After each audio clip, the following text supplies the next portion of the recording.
Does he know? So this is an actual article. I saw this on Twitter and people were like, is this a legit article? It is. Why isn't Monster Hunter Wilds flopping like Dragon Age the Veilguard? And this was by Andrew King. Does he know? So, from what I've seen with I was about to say Dragon Hunters the Veilguard, just combining two games into one. Um, what I've seen is, some of the characters, there's a particular male who's very, but I've always said that even if stuff like that is included, as long as it's not in your face and the story, or in this case, the game is well written and it's fun, you can easily look over that stuff. For me, I bring up Chilling Adventures of Sabrina. Some people liked it, a lot of people hated it because of the direction it went. How the final season, where you're dealing with eldritch terrors, creatures beyond human comprehension, so powerful that they can rip apart reality itself. Somehow, each eldritch terror is defeated and, taken care of in a single 45-minute episode. It made no sense.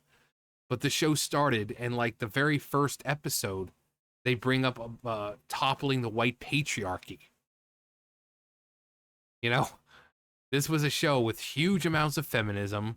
Every male was either, very almost like soy infused, and the men who weren't, the men who were clearly meant to be men, were like, oh, we're evil, misogynistic, and blah blah. So they were like villains. Blackwood, Father Blackwood, good example. He was a man, not let me just agree with all the women. No, and he did, all these like, oh, and women know their place and men are the rightful rulers of this planet and blah blah. They made every single man, like man, into this villain. And, so there's a huge feminist thing there. And Lilith, every time she's on, complaining about men, of course, Lilith had kind of a right to, being the first true woman, the first wife of Adam, left the garden. She didn't want to be subservient to him. She was approached by Lucifer and found by him and promised to be, to be lifted up and become queen of hell and this and that.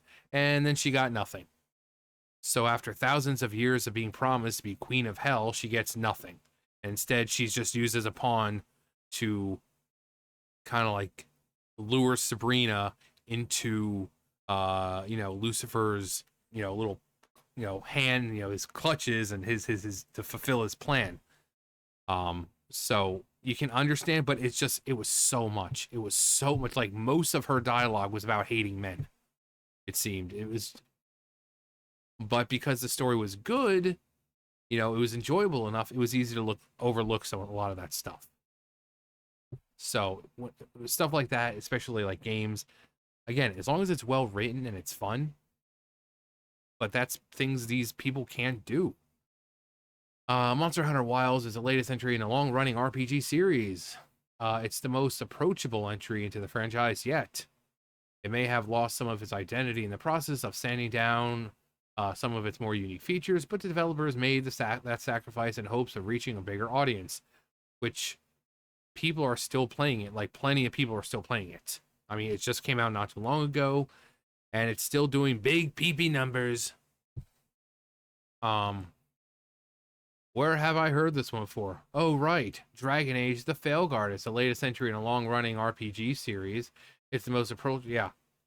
And yet the Veilguard and Wilds have experienced vastly different fortunes. Does he know? Approachability for me, but not for thee. Monster Hunter Wilds has been a huge hit, shifting 8 million copies in the first 3 days. Yeah. Yeah. Like, it took Dragon Age, the Veilguard, 3 months just to hit 1 million copies.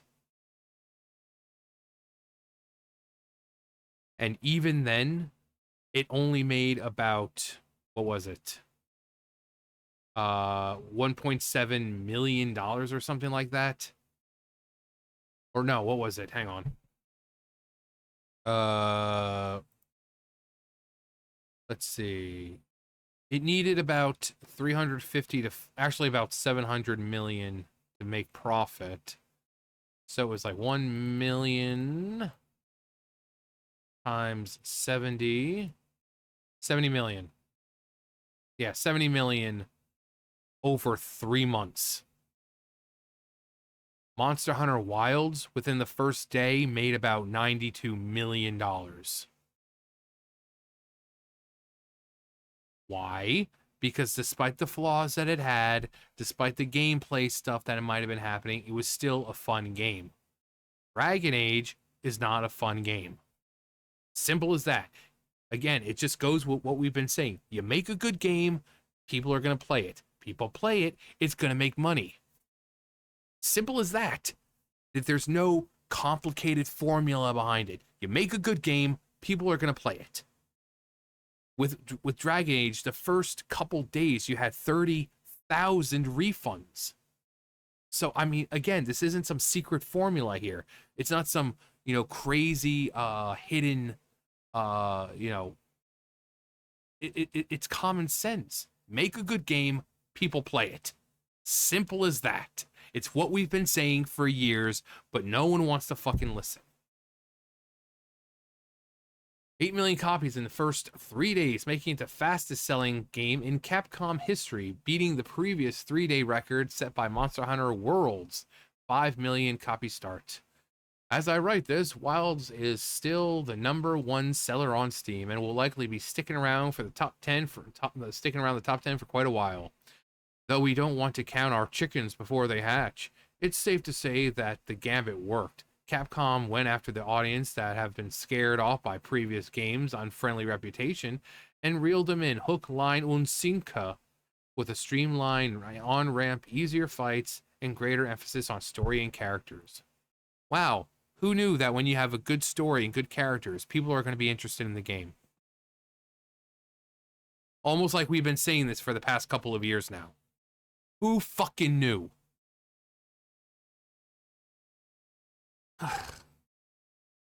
And that muscular performance is in spite of the rough PC performance that saddled the game with mixed reviews on Steam. Dragon Age The Veilguard, meanwhile, only managed to ship 1.5 million units in the first quarter.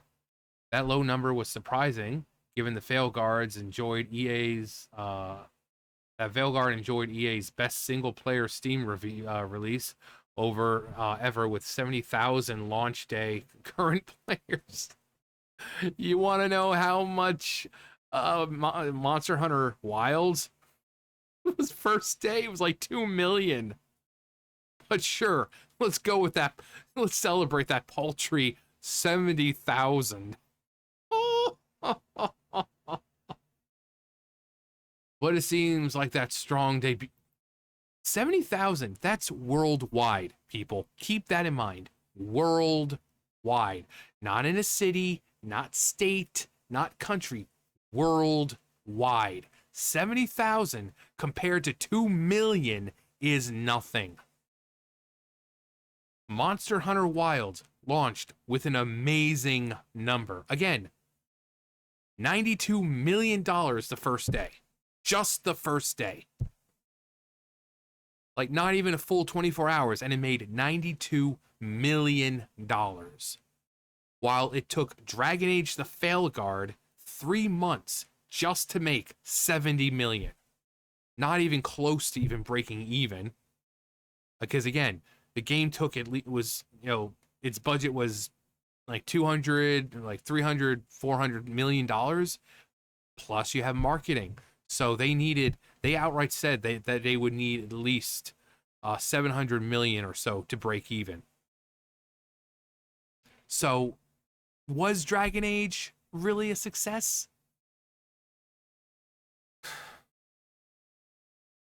But it seemed like that strong debut was largely caused by the Dragon Age faithful showing up in huge. They're not huge numbers. Like, I think the total concurrent player count was like 89,000. So it didn't even break 100,000 people. Like, why are you trying to hype it up like this? It was some amazing game. Love for the series and strong reviews. Once players actually got their hands on it, the game got their hands on the game though. The tides quickly turned, and the Veilguard was unable to break out into the mainstream. Both games were attempting to grow beyond their established fan base. Yes, and you want to know why one success? Well, let's see if this person can answer the question and kind of acknowledge what the reason is. To reach more mainstream audience and delivered a somewhat watered down experience. So why did the strategy work so well for Monster Hunter and so poorly for Dragon Age? And again, this time they can't blame racism or homophobia because they've got all of that in in Monster Hunter Wilds, and yet people are loving it. So you can't call people phobes and isms because that game has it in there and it's succeeding. Maybe because Dragon Age just had a shitty story, shitty characters that no one could relate to, shitty dialogue that sounds like it was made up by a fucking 5-year-old, romancing that sounds like it was made by people who have never flirted with or been flirted with anyone, or by anyone in their lives. They sounded like freaking Tumblr fanfics. They just found a fanfic and made a fanfic of that fanfic and slapped Dragon Age on it. The fact that instead of having Solus as the main antagonist like it was originally going to be, they're like, oh yeah, let's just make Dragon Age Dreadwolf into Dragon Age Veilguard. And instead of dealing with Solus, which people have been wanting to do for Dragon Ages, instead, let's just go for the typical elven gods. Ooh, the evil gods. Maybe something like that. Maybe because the combat reminded people of mobile games. Maybe because it was glitchy galore. Maybe because the puzzles in this game, in the game, a freaking blindfolded monkey could figure out. Any one of these things. Any one of these things. Maybe because Tosh is probably one of the worst characters ever written. And it's not like the other stuff in the game that you can avoid. Like, oh, if you don't like trans or gay, then you don't have to do. No, Tasha's character and her whining about being non-binary was part of the story. So any one of those things I listed out, pick one. The most straightforward answer is that Monster Hunter had a lot more rough edges to sand off.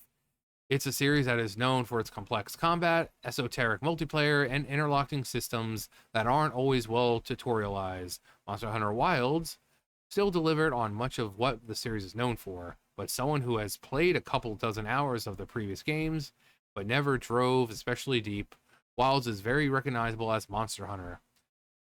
The core loop is still there, it's just contextualized a bit differently thanks to the entry's greater emphasis on story and characters. Killing monsters, harvesting their parts, turning them to gear, that's all still there, but with a better on-ramp, lower difficulty, and more narrative hooks. It's like he's so close to understanding. The game also retains much of the series' complexity. You still have a ton of weapon types that each take practice to master. There are multiple currencies you need to collect, crafting to engage with, and thoughtful combat to learn. The Veilguard's problem was that the Dragon Age was never as tough to understand as Monster Hunter. Origins had a lot of role-playing depth and detailed real-time with pause battle system, but the previous entries had already moved away from that by the time Veilguard rolled out. Veilguard was streamlined in every way. It traded in Inquisition's open world for a level-based structure. Yeah, that was another thing. Like, it wasn't like an open world experience. You had this set path you had to go on. You couldn't stray too far from whatever area you were in. So you have all this beautiful detail in the background, and yet you could never visit any of it because it wasn't an open world game. So add that to another thing on the list of why Dragon Age the Veilguard wasn't a success. The levels were hyperlinear, leaving little room for exploration. The dialogue choices were superficial. I mean, one of the options was oof. Like, legit, just oof. Wow. Great complex writing there, guys. Little room for exploration. Dialogue choices were superficial, allowing for little real role play. The combat was fun but simple. Action RPG fare. The serious lore was pared back or ignored, and the companions were largely uninteresting. Well, it seems like you're answering all your questions then about why it failed so much and why Monster Hunter Wilds is succeeding. Because Monster Hunter Wilds is just a better game. Good story, good characters who happen to be diverse as well. But as we've said, we don't care about diverse characters. Just make them well written characters. Give us a good story. Again, it's not some top secret formula. It's not some kind of, oh, well, we need to look deep and really dig into to see what. No, we've been telling you all along. We've been telling you all along how to make a good game with that has diversity in it. Just no one wants to listen. Figures. The game began life as a live service game and shows in the lack of detail and depth given in the world. It feels like a place you would inhabit with hundreds of other players, not like it was designed to react to your actions. As BioWare remade Dragon Age into a baby's first RPG, Larian was stepping in with the crunchy. Take on the studio's approach.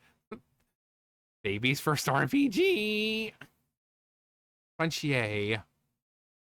Anyone who was disappointed to hear Veilguard had simplified too far could always just start a new Baldur's Gate 3 gameplay or playthrough. But Monster Hunter is basically the only game of its kind in town. The devs behind Dauntless, an indie competitor, announced the game would shut down this May, just a month before Wilds came out. If Monster Hunter is your favorite flavor, 90% Monster Hunter is better than no Monster Hunter at all. Making a game more approachable isn't a one-size-fits-all tactic. It worked for Monster Hunter because it had enough depth and market share to afford the streamlining. Dragon Age didn't, and cutting it too close to the bone may have killed the series. If you've got eyes to see the character models and ears to hear the dialogue, it's really understand why Dragon Age flopped. I wonder why Dragon Age failed. What could it possibly be? I can't think of anything. Must be they smoothed off too many corners to make it too approachable. Yep, that's it. Boy, I'm sure glad we solved that mystery. That sounds about right.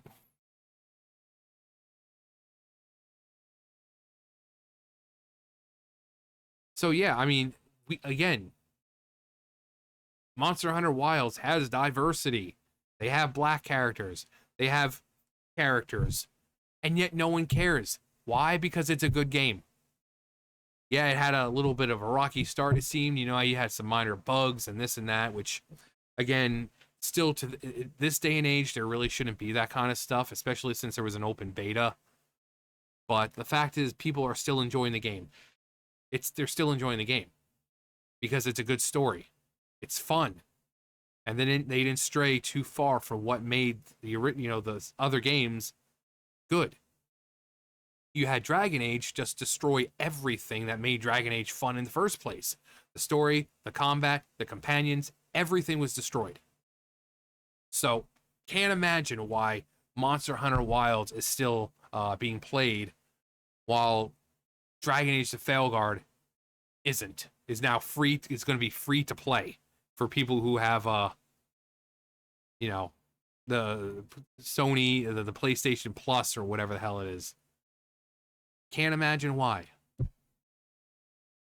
Emmerich, do you have any ideas? Do you think you can bring Dragon Age to Veilguard back from the dead? Death Mage, Blood Mage, Death Guy, and whatever else Tosh called him. Tosh, the same person who wants to be respected, her identity respected, doesn't respect anyone else's identity, where Emmerich just tells her, please don't call me those. It's like, well, that's what you are. Well, then you're a woman. Get over it. But can you guys figure out why this game is more popular than Dragon Age the Veilguard? Because I am just not seeing it. Dragon Age the Veilguard is a just masterpiece of modern times. Anyway, that's going to do it for me. You guys know the drill. I'll see you guys later. Bye, guys.